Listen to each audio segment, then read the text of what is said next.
Okay, so this is from Toho Pack 3. It's called Matango, Attack of the Mushroom People. It's probably one of the sickest and horrifying Toho movies made at the time during the 60s. I still kind of feel the suspense and the slight horror that it tries to expel on the audience. It's one of the best. It's one that you should watch in the dark if you like old kind of horror movies, kind of like that. A lot of the main cast was probably some of Japan's best at the time, and some of their it was a really good cast.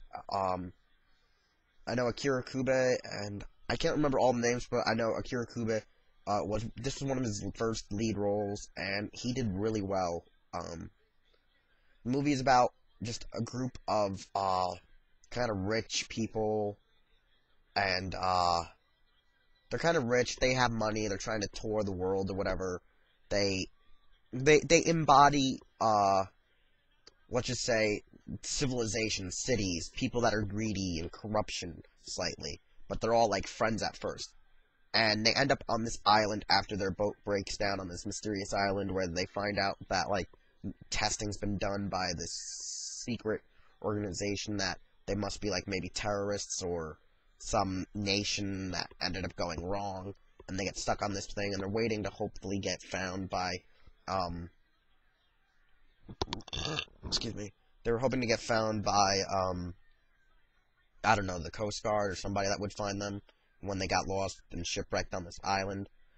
At the same time, weird stuff begins to happen. They know that this like weird mole that plants have been experimented on, and that the mushrooms have been greatly experimented on, knowing that they've been mutated and they cause most of the crew to most likely die and get sick. They know that it's very weird, and at the same time, people start going nuts and getting pissed at one another. They, instead of working as a team, are out for themselves and just go at it one another. And I mean, Akira Kube and his fiance or whatever are like one of the only two people at the time that are like trying to keep it sane, because they're very like, they kind of embody the people that came from the villages, and they're helping, and they're trying to make sure that everyone works together, but no one is working. No one wants to work together. That's what I'm trying to charge my computer. So, I mean, no one is trying to work together at this point towards the end of the movie. And at the same time, the Harley on the front, who's the freaking out, was like seducing the men and some of the other guys, and they were told not to eat the mushrooms, and they started eating the mushrooms, and they start getting like hallucinations and just enjoying them, and it finds out that it mutates you and turns you into these weird mushroom people things. And earlier on in the movie, they encountered someone who was corrupted by these mushrooms.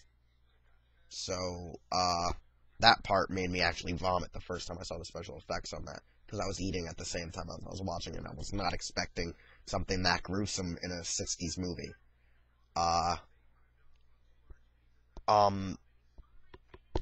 Eventually, by the end of the movie, Akira Kube gets off the island because he's the one telling the story from his bedroom as if he was writing it down.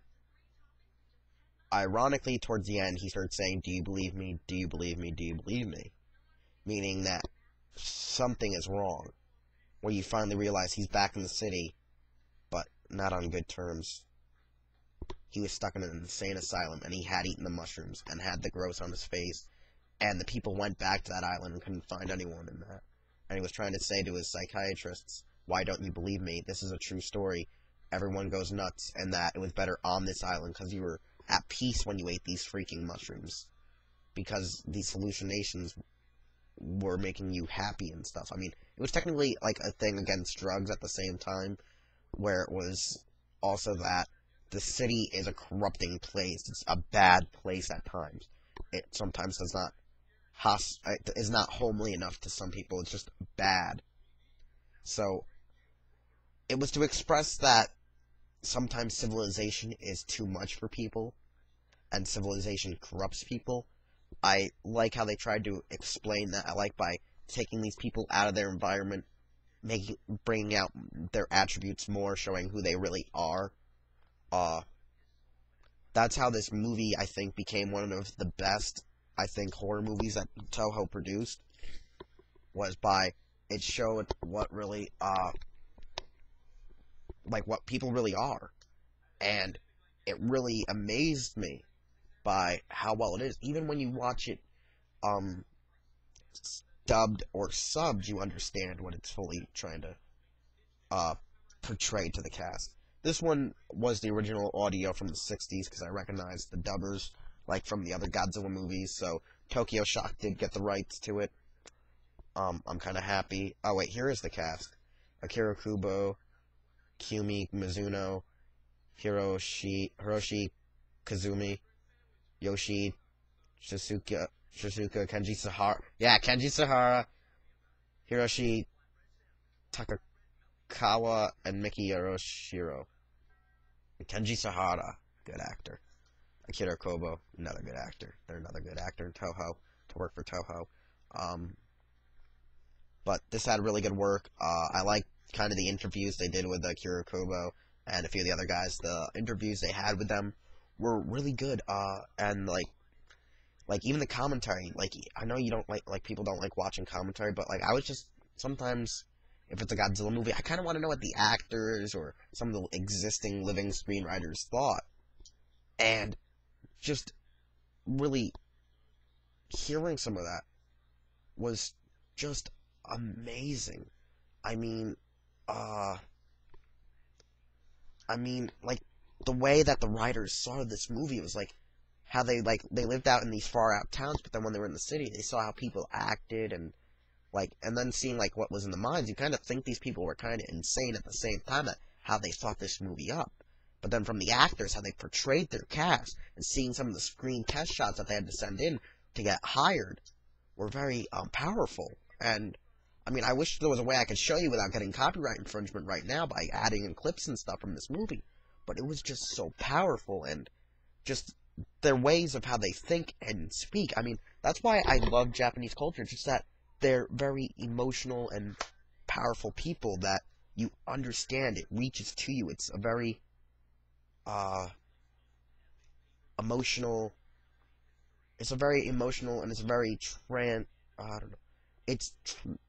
It's just transported to you. You receive it. You understand it in a clear way. It's just a way that people are able to absorb the way that they're portraying it, and their movies really do have meaning, and it's just great seeing something like that. Matango, if anybody, I mean, you might not like it for corny reasons because of the old style, but you need to understand what it's trying to tell you, the morals, and that it's one of the best I've ever seen. And actually watching the special features, you understand a lot more, and you understand how powerful this movie really is. I mean, I recommend it to anybody. It's one of the best I've ever seen. I kind of wish I could take this to my school right now and tell them to watch this in their mystery and science fiction class or whatever they have, and just see the power that it can portray to its audience. I mean, it's corny, but once you understand, if you're very collegiate scholar kind of mind, you fully understand all about Matango, Attack of the Mushroom People.